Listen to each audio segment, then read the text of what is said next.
Another quick video for you guys today, and as the title suggests, this is the non-spoiler review for House of the Dragon Season 3, Episode 6. It's sad that I even have to explain this, but for the very vocal 1% who are hard of hearing, again, non-spoiler means no spoilers, so there will be some vague posting here, because of course. But if you follow me on Twitter, then you know what to expect with this, and I'll be adding some context and one additional tease in here regarding a character who I think just became the biggest player and possibly threat in the entire show. But before we unpack all that, please leave a like, comment, subscribe, yada yada, you know the drill. Let's get into it.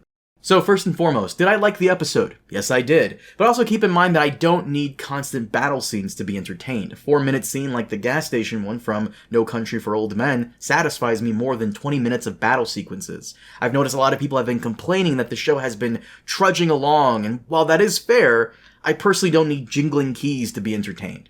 Though, mayhaps, showrunner Ryan Condal felt that the Comic-Con audience might, and that's why the start of the episode is a pretty cool action scene that ran for about 6 minutes. And I think the most jarring thing for me was the placement of this moment from the books, that being at the very beginning of the episode, and I feel as though it's placed weirdly. Surely this could have been at the very end of the episode because it is the end of the road for one character specifically. Normally moments like this where an important character goes down is usually saved for the end, like with Jace or even Sir Luthor in the last one. For book readers, that moment you think is going to happen is happening, but that one iconic line from the books is removed, and I don't know why. Ira Parker did this with Night of the Seven, but at least he explained what happened and apologized for not including that iconic line. We'll see if Condal does the same, but I also don't understand why they didn't put it in since all they had to do was copy and paste it from Fire and Blood.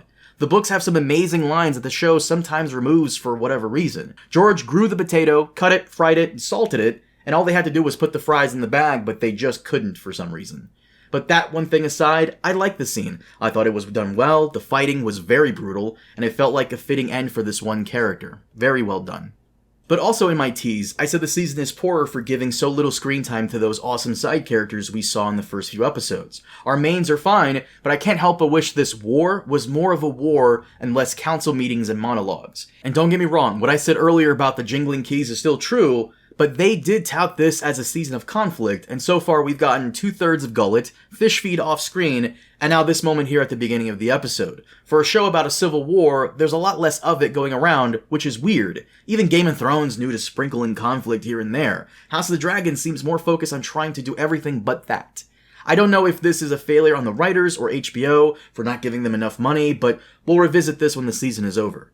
As for the awesome side characters, book readers, if you're expecting a few lads to show up, then don't. Again, we got some interesting ones who showed up in the beginning of the season, but 1 minute of screen time didn't feel enough for them to really make their mark.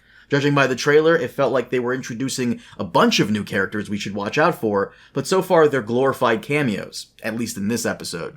My next tease here is the Dragonseeds finally do something. Yes, Ulf and Hugh now have their motivations and are finally being set up.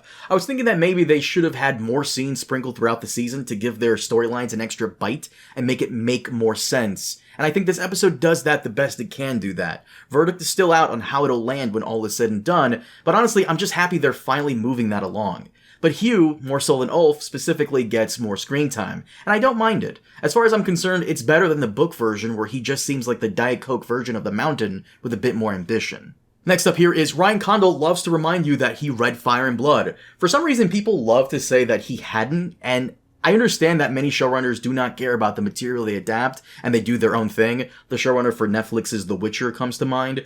But Condal definitely has read the books. We may disagree with how he chooses to interpret the material and which direction he takes the story, but he knows his stuff, which is why I find it funny that he drops a lot of book lore lately, especially this season and in this episode. It's almost like he read a comment somewhere that he hadn't read the books and is now trying to prove to that one person that he totally has. Again, please refer to the title of this video, but one thing I can say that has no plot relevance is that the Vulture King gets a mention, and so does the Tau Empire from Warhammer 40k for some reason. The next thing here also ties into Condal knowing the books, and it is, if you're a fan of a certain crazy YouTuber's Dragon X gene theory, then you're in for a treat. And that YouTuber is, of course, Preston Jacobs. Now this also ties into what I said earlier about one character being one of the most dangerous in the story right now, because they finally revealed their master plan. And I want to wait till Preston is done organizing the invasion of Cuba for us to dive into it on the podcast, but this character, I think, ties into that theory, and I believe their master plan is pretty interesting, actually, but also kind of confusing when you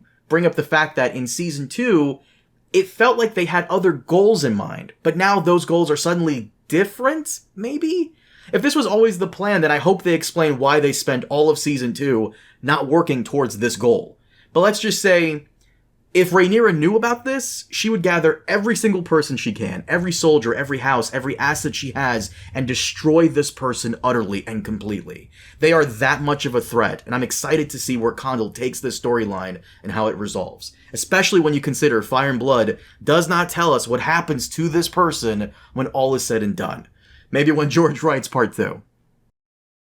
As for the major departure from the books, for one character towards the end that'll annoy purists, this one I found random, but on second rewatch, I guess it makes sense, maybe? But basically, a character gets kidnapped by another character, and, well, yeah, that doesn't happen in the books. And I found it was kind of weird how people had to jetpack around to do this stuff based on where they are in the world map. Strategy-wise, I guess it makes sense, but whatever. You guys know how I feel. If it's good, it's good. If it's bad, it's bad. So we'll have to see how that plays out. But the other thing that will annoy book purists is how a character who never leaves King's Landing is leaving King's Landing and being sent on kind of a mission. I think it's a very smart way for them to have a tragic reunion with another character that meets their end in this episode.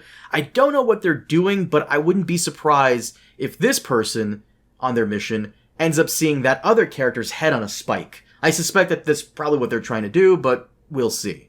But overall, I did like the episode. Again, the beginning fight felt like it was placed there because they were going to show the episode at Comic-Con, and they likely wanted to start it off with a bang. Other than that, the episode was enjoyable. The entire cast shows up for this episode, and it does feel like more setup after last week's setup. But again, if you didn't like episode 5 because there was too much talking, you probably won't like the rest of this episode after the first few minutes. But I will say, if you are a Rhaenyra fan, be prepared, because boy, does she make some mistakes. She makes some bad decisions this episode, and a higher power definitely lets her know that. But is it the best episode of the season? I get asked this a lot, by the way. No, I really liked episode 3 for how unique it was. That one was really a point of view chapter from the main books, and I kind of wish more episodes played out like that. But if anything, I would say this episode is another decent setup one that had a weirdly placed opening, but still pretty entertaining. But guys, that is it for today. Thank you so much for watching. For those of you who are new here, thank you for checking out the channel. I normally don't do non-spoiler reviews, but I felt as if this was a bit different considering they'll be releasing it at Comic-Con today. And for those of you who have been asking about the podcast, Preston is taking a small break, but we will be back with the podcast fairly soon, and be prepared because that one will easily be over an hour and 30 minutes. So for those of you who think we don't put out enough podcast episodes, that one will be for you. Once again, thank you all so much for watching. I'll see you all next time. Have a good one.